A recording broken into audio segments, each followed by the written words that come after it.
In the light of what I've been saying tonight, and it can't be said often enough, Lynette made the point, how many are there who'll stand up and tell the unvarnished truth, freed from the chains of ideology? I don't resile from saying simply, this nation is going to be ruined by ideological rubbish.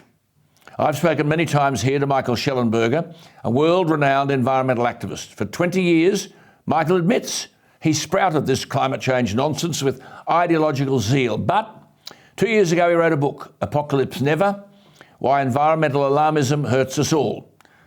He apologised in that book, and I quote, for the climate scare we've created over the past 30 years.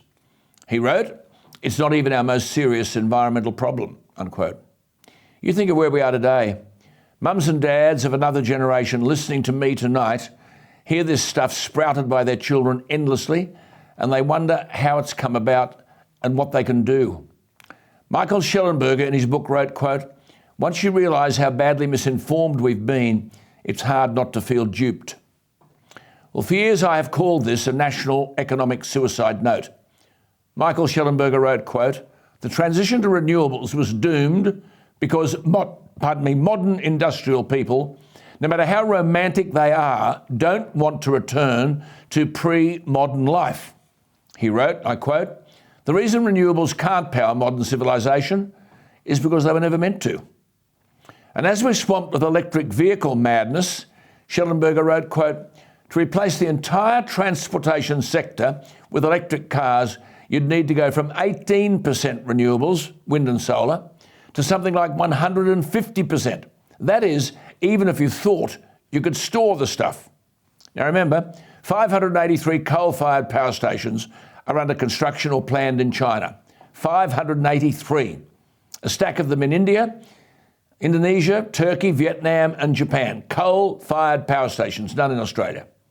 Most of these in Asia are using Australian coal. What's worse for Australia, with over 40% of the world's uranium reserves, we don't have one nuclear reactor. But 30 countries are operating 450 nuclear reactors for electricity generation around the world. Here, it's illegal to operate a nuclear reactor. But 60 nuclear plants are under construction around the world in 15 countries. Russia, the United States and Japan are building new ones. We're the only G20 power without nuclear power. Michael Shellenberger says opposition to nuclear is like a superstitious religious belief. Now remember, these beliefs are held by the people who are running our country. Shellenberger admits he was for a long time anti-nuclear. Quote, I changed my mind when I realised you can't power a modern economy on solar and wind, unquote. Now remember, Albanese and Bowen have legislated for this very future for us. Michael Shellenberger says that getting nuclear right would make renewables redundant. So here comes the rub. Is that why some don't want nuclear? Too many of its advocates, renewable advocates, are rent seekers in bed with government on renewable energy. Nuclear wipes out renewables, they're done for. Shouldn't every advocate of renewable energy have to declare their financial interest in renewables?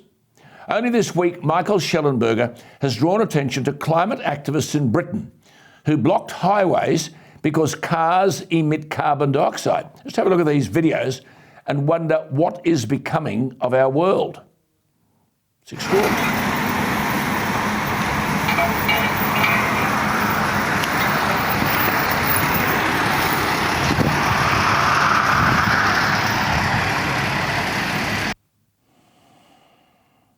Stop shaking your heads.